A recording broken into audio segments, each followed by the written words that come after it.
Welcome back to the channel. Number 2. Number 1's on the books, and here we are. Yay. Beautiful day. No sunshine. Yay.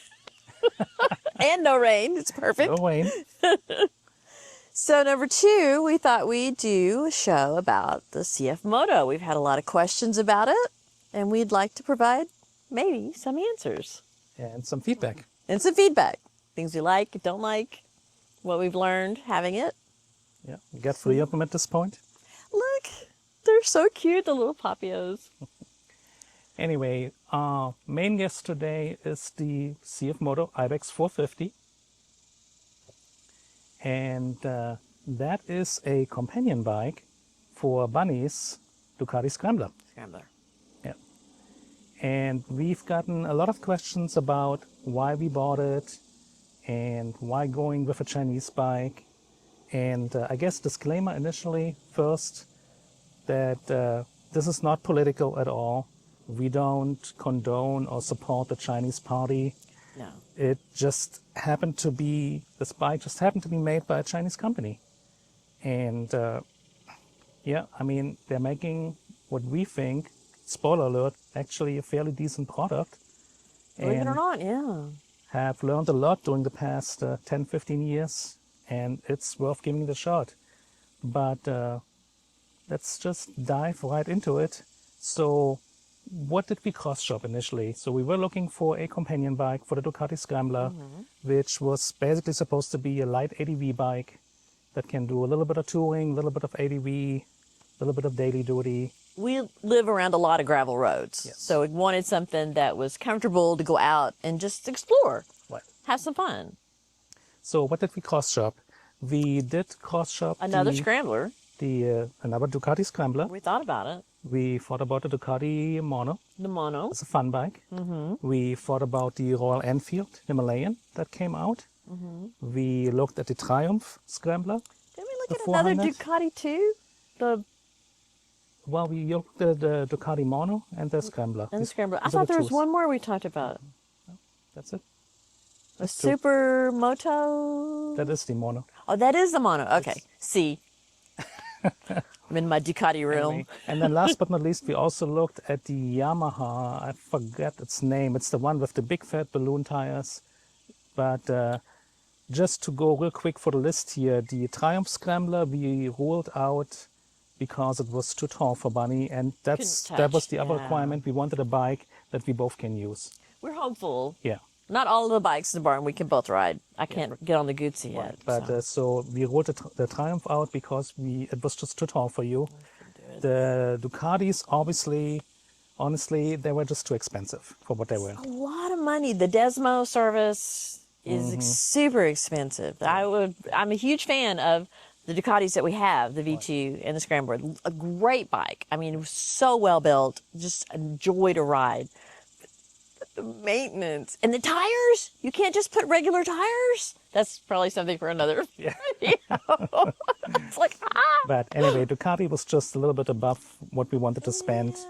The Royal Enfield was very, very heavy. Steel frame, Indian production, and yeah, the way they built that the way they thing. do maintenance is odd too. It was a little more expensive than what I had thought. Not sure about the newer one, but yes, the older ones. older one that we looked at. Himalayans had a very odd maintenance schedule, and we kind of spread away from that. And the Yamaha, to be honest, that one was just too slow, and it just was I know more what like you're talking about. one-track. It was one-trick short pony. enough, Right, it was a really short bike, but super slow. super slow, and, that was- carbureted, not even fuel injected. And we're like, eh. And then we looked obviously at the CFMOTO, and we were like, wait a minute, what do we have here? And it literally ticked all the boxes. All the boxes. Literally.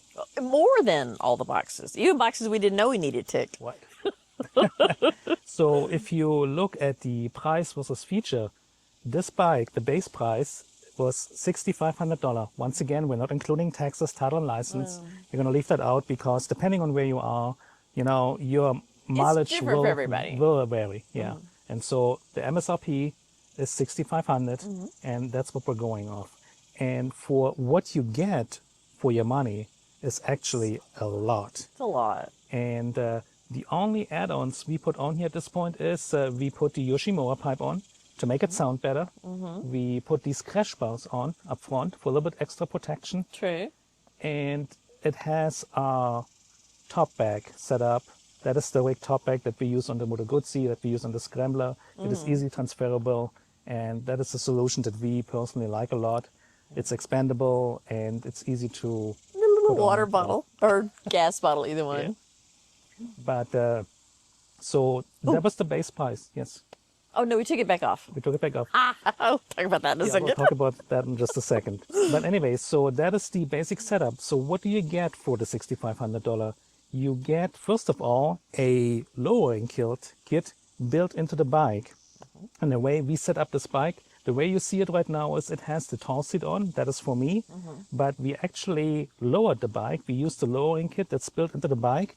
We lowered it, and if Bunny rides it, we'll just put the regular seat on, which puts her at least, you can't flat-foot it, but you can comfortable reach the ground. I can balls of the feet, which I consider better than toes. Toes is pretty much a no for me because I just don't feel like I can handle the bike if I'm on my toes. What? Slow speed. Yeah. I feel like I just don't have enough power. But anyway, that was one feature that we really liked about it. The other feature that we were looking for is tubeless wheels and tires. Yeah. Which all these bikes, the lower priced bikes, the Triumph Scrambler, the Royal Enfield, the Yamaha, Don't have it. tubed. It's all And tubed. to get tubeless ADV wheels on a bike at $6,500, that is the only one in its class that's providing that. That's the unicorn. That's the unicorn status. And let's see, what else? What are we talking about in general here? So the weight of the bike was another one. Like you look at the bike and you think, oh my God, it's a big bike. But believe it or not, that bike is actually less than 400 pounds. So it's actually, once you're on it, it feels very light and nimble despite the plastics and despite it's looking somewhat bulky, but it handles great and feels very light and nimble. Concerning specs, what are we talking about here real quick? We're talking about a unicorn 450cc engine. And there was a lot of discussions that I saw on the internet concerning, is this a KTM engine? Is this a KTM derived engine? And I did a little bit of research. And so, no, this is actually a in-house developed engine by CFMOTO. Now, the background story is, since 2017, CFMOTO has been manufactured in China motorcycles for KTM to be sold in China. And so they most certainly learned a thing or two about building engines and have obviously looked into the design of the KTM engines. But the way I would describe it on this one is it is an engine with KTM DNA, but it's fully developed by CFMOTO. It is actually a two-cylinder inline engine with a 270-degree crank, which is why it makes all the right noises. When you get on the throttle, You it's like just, it. yeah. With the Yoshi. Especially with the The Yoshi. Yoshi, you're very Yeah, happy. It sounds amazing. I mean, this bike has no business being sounding as good as it does. We're talking about 44 horsepower, 32 pounds of torque, and like I mentioned, less than 400 pounds. So for an ADV bike, that is pretty darn cool. The tires are a Chinese off-brand, but they're actually what I call, again, a knockoff of the Pirellis. And they're actually very good tires. They feel great in the dirt, they feel great on road. I can take them into the twisties even and can move over a little bit. So, yeah. Would you call it a knobby tire? It is somewhat a It knobby is tire. knobby, Yeah, yeah. it's definitely a knobby tire. And so it's not an 80-20, it's more like a 50-50, I would say. Okay, yeah. It's 50-50. Now, once they are done, we're probably switching to the Michelin Anarchies, which is going to be more like an 80-20. Have we confirmed that they fit? Yes. Okay, They just will making fit. sure. They fit. And reason for that is, so accidentally, we actually started using this bike for light touring duties. And just the other day, we went with friends to Oklahoma on a 3-hour road trip. And I was on the Moto Guzzi, and we put Bunny on the CFMOTO. And lo and behold, it will Super comfortable. it will tour just fine, it can keep up just fine, even with a 450cc engine. As far as characteristics go for this engine, it will rev up to its red line of 9,000 RPM without any fuss, and it is completely smooth. Yes. There's no vibrations, it doesn't feel strained. it has a very linear power curve, which I personally like. Yeah. From all the way up from the bottom of the RPM rep range all the way to the top. So in my book, that's very, very good for what it is. So let's see, we talked about why we bought it. Yep. We talked about its competitors. Yes. And let's talk about a little bit build quality, because that's usually the first question we get. People Is ask. like, oh my God, Chinese bike, right? Yeah. What was the first thing that broke on it, or Right. how long did it, before your first accident? And I'm gonna lay over here a couple of little video snaps that I took earlier, just a little bit more close up so you can kind of see what we're talking about. But honestly, the build quality on this particular CFMOTO 450 Ibex, it's amazing. It can, if pretty you would good. take the CFMOTO signs off and slap a Kawasaki sign or Yamaha sign, you would not almost wouldn't know the difference. you would not be able to tell the difference. I mean, it's really that good. You look at the welds, you look at the paint quality, you look at the fit and finish. I mean, it's just amazing. So here's a question. Most of the time when we get a bike, we ride it for a couple of days. There's usually a screw that ends up missing or something loose. Didn't have even one loose screw on this one, did we? Very solid so far. And that's not necessarily a bike issue. That's more of a when they take it out of the box and put it together. It's a setup sometimes issue from it the just, dealer sometimes. Yeah, something just got overlooked. I mean, I will say that, like on my first review video of the Moto Guzzi V100, which is supposedly a boutique hand-built bike, we found stripped screws like forced into the frame, and I'm like, what are you doing? what are you doing? You're supposed to be hand-built and boutique bike, and no, I mean, I don't think we've had to replace even one screw yet. nope. Or have one become loose or been missing after a ride. No. And we have taken it off-road, we have gosh. taken it on-road. We've I mean, had some fun with it. We had some fun with it. We have put it through its paces, and so far, it has held up really, really well. And like I just said, if I take the CFMOTO name off, you couldn't really tell the couldn't difference. really tell the difference. Now, that being said, the perception obviously is still there, being a course. Chinese bike, and a lot of people diss it. And with that, obviously, comes a not so great resale value. Yeah. So if we talk about perception and what comes with it, yeah, that is a problem. But we knew that going in. But we knew that going in, We and accepted honestly, that. we kind of bought it as a throwaway bike. We were curious about the brand. We looked at it. We looked at all the features, and we just basically said, why the hell not? For that, in our budget, for that little bit of money, although it is still a significant amount of money, but we figured we could get our money's worth out of it. We do ride a lot. Yeah. I mean, a lot. Yeah. And so it will have plenty of miles on it by the time that we're probably ready to do something different. If we are, I don't know. I mean, I like it a lot. But to we be honest keep with having friends coming to us and saying, hey, we got ADV bikes, we want to go off, do something. And obviously with us being in the country, we have lots of gravel roads in our backyard. Lots. So we can definitely provide that. And we usually do like an annual ADV slow ride that we do and go around the countryside here. We got plenty of spaces. Plenty of fun stuff to go do around Plenty here. of fun stuff to do. Let's see, what else? What about what do you don't like about the bike? I thought you were going to lead into the story the first time I wrote it. Do you remember that? When we put the aftermarket piece on the bottom, what was it? Oh, the face. So let's just You want to skip that for a second? Well, not skip it. Let's just provide some context. Okay. So context is when I bought the bike. So also part of the reasons why I liked CFMOTO is that I looked at the accessories that were available, and being Because you're a big tinkerer. well that and being I wanted it to go off road. I wanted some extra protection for the bike. And so makes it sense. was important for me, for example, that there was crash bars available, because I kind of anticipated Bunny maybe dropping it once or twice. Okay, maybe we might want to add your name to the hat lately. But I'll take that one because I have dropped a lot of bikes. I don't know what you're talking about. Of course you don't.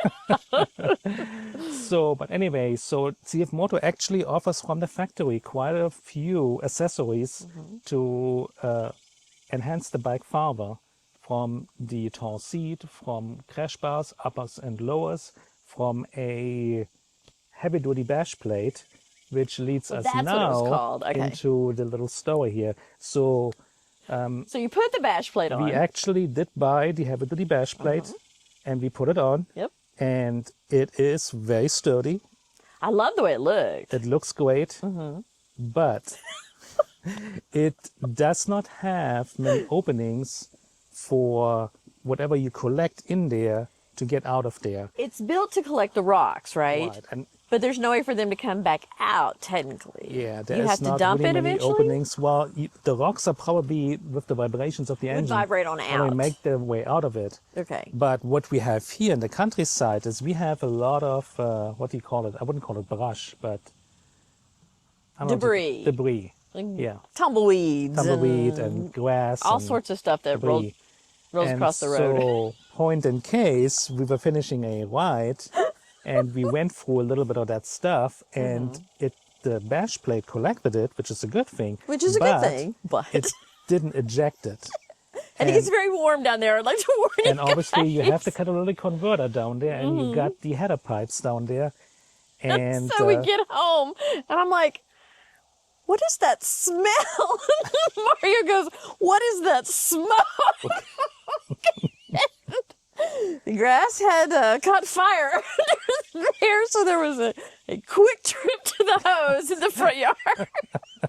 so yes, the bike basically set itself on fire because it wasn't, the dash plate was kept collecting. And I was laughing too All hard the to film debris it in because there. it would have been hysterical. And yeah, basically set itself on fire. And so yes, we made a quick trip to the, Hosed to the it water down hose. really quick. Hosed it down, not a big deal. No damage. Nothing got damaged.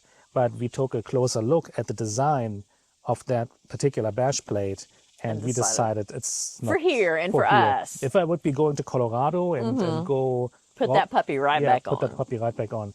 But for what we're riding here, it was not ideally designed. And so we went back to the little bit, Original. yeah, to the original bash plate that came from the factory, And I- which still does its job, but it has, Haven't set it on fire. yes, it has a lot more openings for things to go back out again. True. But yeah, so Hey, I haven't dropped this one, but I did set it on fire. So I don't know which one's worse. but I think overall, I mean, so you rode it Yes. the whole trip to Oklahoma forth and back. Yes, What so about comfortable. comfort? What about vibrations from the handlebars? No, I don't remember being sore after the ride. We went halfway, stopped and had lunch at the lake, which in was Oklahoma, beautiful. yeah. And I don't remember. The only thing is for me, because again, balls on my feet. And so I laughed because I was the only one that parked crooked because I had to like tippy-toe and tippy-toeing and tilting it. It just felt really awkward. So I didn't park it And I will perfectly. say we put initially on the extended center stand, the little extender that you put underneath it.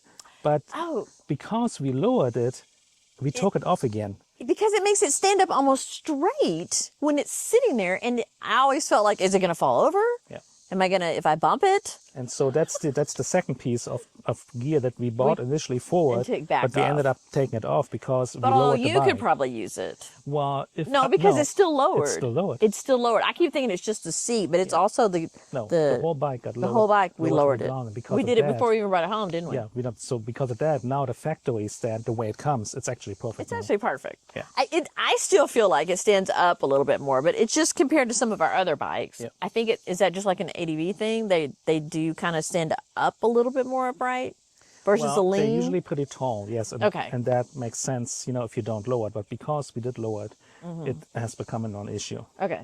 I mean, I haven't knocked it over yet, so. So you overall really like the bike. I really do. I wish it wasn't quite so big in the front. Is that just an ADV thing? It's just plastics, though. It's just plastics. But yeah, that's basically you have a bigger tank in here. Because I can go almost go 200 almost 200 miles miles on one tank. on one tank. Yeah, so that's another nice thing. It's got a fairly large tank. It does. And it goes pretty much almost 200 miles in one tank, which is And nice. it gets, I think, pretty good gas mileage to do that, right? TFT says about 60 miles to the gallon, which may be a little bit optimistic, but I think 55 is probably But it's not bad. realistic. So overall, Bonnie's verdict is 2 thumbs up. 2 thumbs up. Yeah. So Love the color. yeah, with some pink. Yes, and my little seat has a little pink on it, which I adore. Yeah. I just, I went from being scared of it to I actually like to ride it. So for me, that's pretty good. Yep. So from my point of view, obviously I've ridden it quite a bit as well. So the one big one is obviously resale value. And that's something we had that discussion in our last podcast as well. Yeah. It's like, you're not going to get your money back out of it anyway. But look at the Moto Guzzi from the last one. know. I don't think you bought it thinking you were going to sell it. $20,000 bike that's worth now $4,500. But I mean, So- is that? $6,500. If I get still $3,000 for it, I'm fine. I mean, I'm going to say that's probably a win over the Moto Guzzi, Yep. just resale value So wise. even that, technically, Isn't that if you try to bad. make that argument, it's really not that bad. But what about technical things? So from my point of view, here's what I don't like about the bike. Technically. Yeah. Okay. And that is, it still uses a cable throttle, Oh, which no quick shifter. means no quick shifter. No And quick shifter up or down. up or down. Okay. And so I'm personally, obviously now you can say for ADV stuff, you really don't need a quick shifter anyway. But again, for us, the bike kind of fulfills more like a dual purpose. And for the touring kinda touring and highway thing. riding, I mean, heck, we even took it on twisty rides. Yep. So I mean, we for have. for that kind of stuff, I'd like to see a quick shifter, but because it still has a cable throttle. And I get it, it's maybe a cost thing because these things are still built to a certain price point. And they are. So that's missing. So that's something I would like to see personally. I also would like to see a longer top gear. So this bike as you it would? sits, tops out basically at 100. 100 miles an hour. Yeah. And that is basically the way it's geared right now, that's where you reach the upper RPM range of the 6th gear. Yeah, where there's just nothing else left The in the engine is tank. plenty of potent and powerful the way it sits. So probably with a longer top gear, it would probably easily go 110, 120. So Is I don't know. 120 like your sweet spot for think like so. a medium, Yeah. what you would call like a medium bike? Yeah. Okay. Yeah, I'd like to see 110, 120. Okay. So- Because I noticed you're a little bit more hesitant to pass. Yes, I have to plan my. You plan it. Yeah, and obviously 44 horsepower. I mean, on the Ducati, there's not a lot of plan. I don't think there's a lot of forethought. You're just like, no car, bye, bye. But this one, you're like, can I make the have distance? the distance to make it. Yeah. Yeah. So which is okay. Again, it's a 400cc, 450cc motor, but it definitely can overtake, and it definitely even at higher speeds. Let's say you're sitting at 75, 80 miles per hour. You still got a you little left. You still got a little bit left. It's not a fast lot, Right. but you do still have. Will go. Yeah. So that said, the overall throttle over the whole RPM band is very linear, which I like as well. Yeah. There's no power hole. There is. It goes literally linear from the bottom of the RPM range all the way to the top. Yeah, which is great. Usually there's like that right at 4,000 for a lot of bikes. It seems like there's that little weird spot, but Yeah. I don't recall in that 3-hour trip ever having difficulty or feeling awkward on any of the up or down gears. I don't remember feeling really anything good. awkward. Yeah. Throttle response is also very good. I can definitely, on the downshifts, I can blip the throttle easily. Yep. And mind you, this is not modified. This is completely stock at the moment. We haven't done any modifications to Keep the talking ECU. about it. I don't really want to do it because for warranty purposes on this one. I know, but the one thing that is probably on the list that we think is kind of a downer is the front brake. So that was my biggest con of the bike right now. Yeah. Although I will say, it seems like the brake slowly but surely is bedding in, and we're sitting Or at. are you getting used to it? Oh, maybe I'm getting used to it. But It's still but fairly that's- weak compared to some of the other bikes. yes.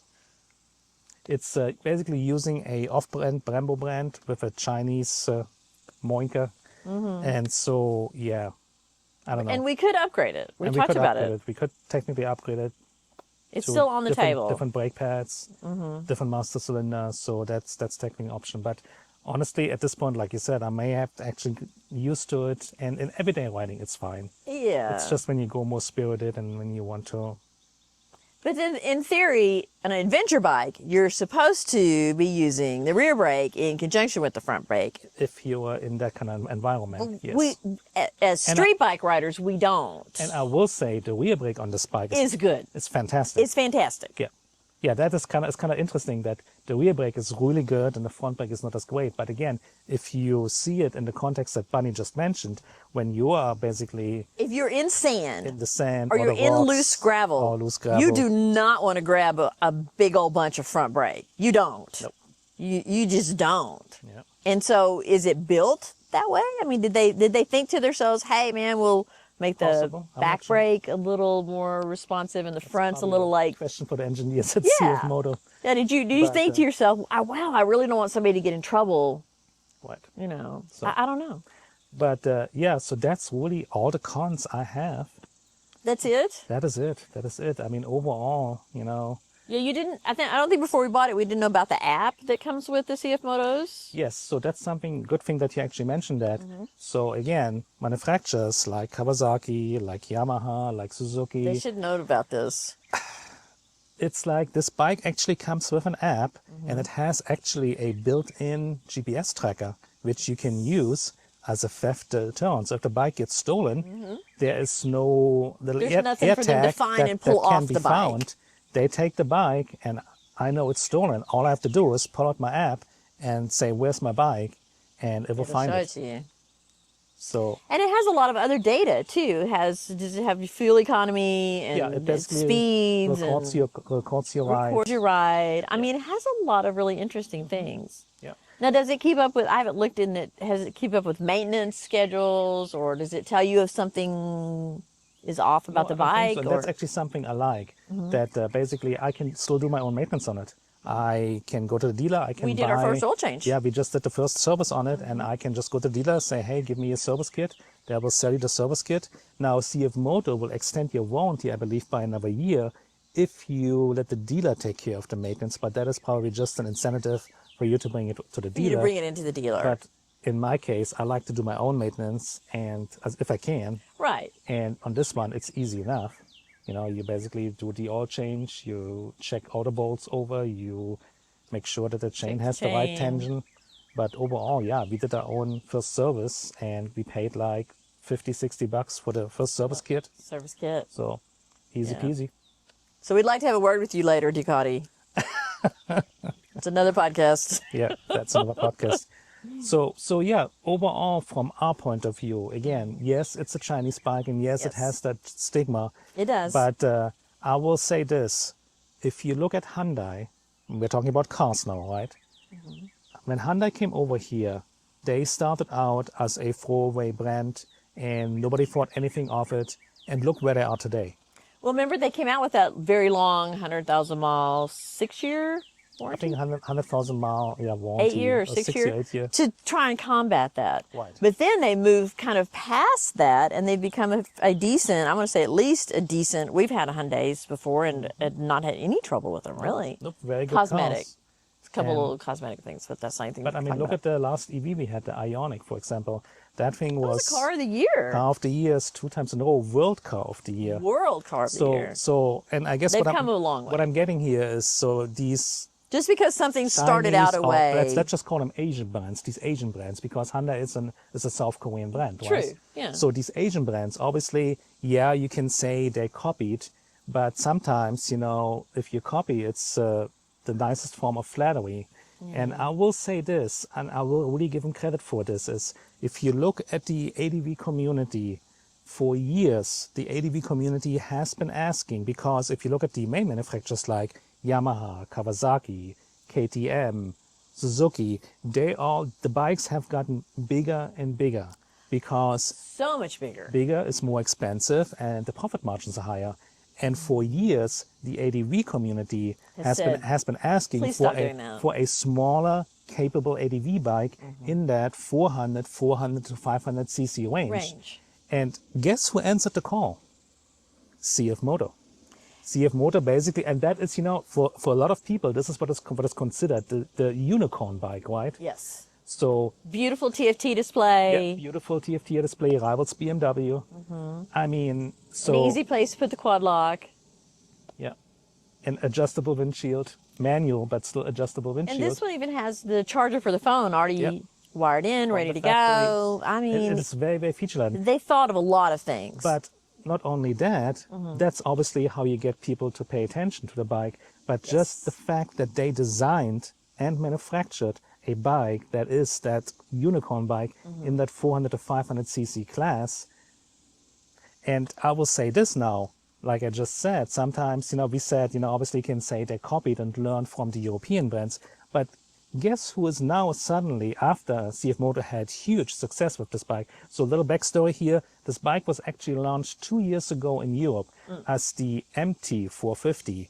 And because in the US, Yamaha has the MT branding for their MT line, they couldn't call them MTs here. So that's where the Ibex name actually came from. That's where they switched over to Ibex. Ibex 450. So in which Europe, is a goat, a yes, mountain goat. Yeah. So in Europe, this bike is sold as an MT450, but here, because they can't use the MT Moinka because of Yamaha, it's sold as an Ibex 450. But guess who is suddenly developing 400 to 500 cc bikes? Here we go. BMW is developing a 450 cc GS, baby GS now. Baby GS, KTM just came out with a 390 cc bike. Kawasaki said they are working suddenly on a 450, 500 cc bike for ADV. So they're doing something right. So they must be doing something right for suddenly all the bigger brands paying attention and saying, thinking wait a about minute, I want to have a piece of the pie. Well, and I will say something too. We haven't had it that long. We don't have that many miles on it, but we have a friend who has a CFMOTO. Hello, Thomas. Hi, Thomas. And he put how many thousand miles on it? 16,000 miles. In how long? In 1 year. In 1 year. He uses this trolley as his only form of transportation. Daily driver. Daily driver. Commutes daily to work. Rider, commutes to work on it. Has fun with it. Goes on the twisties. Now, granted, he doesn't have the Ibex. He has the 450 SS, but it is literally the identical engine. It is the same engine. And so different tune. Yeah, different tune, different gearing, probably talking about the gearing. Yeah. But yes, 16,000 miles, and that thing is going strong. He lent it to a friend the other day who had a little boo-boo. It turns out he laid the bike down and they had to replace a couple parts for like $600. They're back in business. Yeah, they're back in business. They're back in business. They're back in But business. moral of the story is... But he didn't really have any trouble with it. I don't remember it ever being in the shop. No, he just did the regular rode schedule it of maintenance. and rode it. And he rode the crap out of it. Yeah. First bike. Literally, yeah. And it was his learner bike. And he had a blast on it. Yeah. So I'm expecting the same from this one. Right. Not to really give us any trouble. Nope. And should be lasting us for a very long time. For a very long time. And at that point, resale value, who gives a crap? And so here's the other thing. Because we started out on this bike and because we have been so impressed with it, we put our money... How do you say that? You put your money where your mouth is? So guess what's sitting next to me and guess what's sitting next to her? That is another set of CFMOTOs. Little Papios! It's the Papio SS, and so we wanted mini bikes. And we looked at the Z125s from Kawasaki because I had one and I liked it a lot. The Grom. We looked at the Groms. You had one. Yeah. And you liked it? Ish. But here's the thing with CFMOTO. They keep coming up with such interesting designs that you almost have to look at them. You at least have to take a look. I mean, this looks so much different than the Z125, than the Grom. It looks like a little mini motorcycle. Just look like at the little face. I mean, how can you say no? How can you say no? And look at the honestly, little tiny Yoshimura. Look at this. It is so adorable. Right. And honestly, same thing. We have been riding these quite a bit, and so far, 0 issues. Look at the bar and mirrors you put on right away. No, the bar mirrors came from the factory. Oh, they came from the factory? That looks like something you do. Nope. What did we do to it? We did the exhaust. Well, we did this. We did the exhaust. We did the cowl in the back. The cowl. Single seat cowl. And I took the passenger packs off in the back. And we ordered the screens. And it actually has little screens going in here. Where the white is. Yeah, where the white is. That you can program, custom program for anything you want. Now mine's going to have little bunnies bouncing across the field one day. On back order, unfortunately, because it's new. We're going to get probably rid of the tails. Going to have a little tail teddy coming forward. You think you're going to do tail tail? Where are you going to put it? Because you got the exhaust right here. It's going to be in the back. Oh, like down here? All the way in the back. Okay. But under? Yeah, under. Okay. But again, because we have been so pleasantly surprised by the initial It build caused us to quality. go back and look at the lineup. You've even looked at the 800 version of Yes. this. And so that's probably, if It's there's on the list. it's going to be on the list for a possible next bike It is. as a touring bike, because we're still kind of like looking at, we have the Moto Guzzi, Yep. but we're still looking for something for Bunny possible to have a little bit more wind protection and a little bit more oomph. A little more oomph than this. Yeah. Again, that 100 is not bad. It can do it, We but can do it, but yeah, I don't Yeah. know. We want to go to Arkansas. We want to take some little bit longer trips to some really nice places. So check this out. It's the Ibex 800 that we're talking about right now. And for $12,000, which again undercuts all the other competitions, you talk about, once again, tubeless wheels and tires. You talk about cruise control. You talk about a quick shifter now. You talk about a full electronic throttle. You talk about a heated seat, Heated grips. heated grips. You talk about Cruise control? You say cruise control. Yeah. You talk about blind spot monitor Blind spot monitor. and adaptive cruise control. I mean, has a and all for lot of 12%. And features. that one actually does have What's it doing? the engine from the KTM 790 Duke. Oh, that's the Duke engine. In that case, it is the very same engine that they put in there. Different tune they put in there, different ride modes, but it is literally, I looked it up, it is a one-to-one copy. And that engine is a very good engine. And now we're talking about 100 horsepower, and that should have plenty of grunt. It's going to weigh a little bit more. Obviously, but then again, it's more geared towards touring, right? You True. can do some off-road. It's like the Moto Guzzi Stelvio, right? You know, which is basically the ADV version of the V100 Mandello. It is more geared towards touring than really taking it hardcore What's the off-road. tag on the Stelvio? What about it? How much is it? The price tag? Well, it's as expensive as the V100, but like So this one's still Like- a better deal. way better deal. way better We're deal, talking okay. about $17,000-$18,000 Okay. versus $12,000. Versus 12. And again, it does not have all the features that the Ibex comes with. So that's something. I guess you could say what the I would like Asian manufacturers right now do very well is they feature laden these bikes to to a point where you just have to pay attention. And after riding through last winter, I would like to go into this winter with a bike with heated grips or heated gloves, something. It was, Heated seats, heated grips. that was the one thing I didn't like was my fingers were cold. I mean, you can bundle up and, be the abominable snowman but holy cow, the fingers. And I will say we did ride all the way down. We joined the Polar Club. We joined the Polar Club. We What went was that temp that day? It was 30. it was very cold. We joined the Polar Club. It was very cold. It was more like, hey, can we do it? And yes, we Right. just It went wasn't to just it. let's go ride for a couple of hours. I mean, we rode for 40 minutes. Yeah, 30 minutes. 30, maybe. 40 minutes. But we just wanted to prove we can do it. Our little fingers were just like sausages. Like, ah! So, but anyway, I guess moral of the story is just Don't because overlook it. Yeah, just because it's Asian or it's Chinese, Chinese. don't overlook it. At least take a look at At it. least take a look. You can say, no, it's Because- not for you. But if you don't shop everything that's out there, how do you know? How do you know what you like? We've had a friend take a rock to the radiator and borrow it. We let him borrow it for what, 2 weeks? Yeah, John had it for like 2-3 weeks. Loved it. So it's not just us. It's not the spider. It's worth having a look at. It really is. Yeah. And I think that brings us. Was that everything we to were going to talk about to today? The end, pretty much. Yeah. Because we've gotten so many questions about it.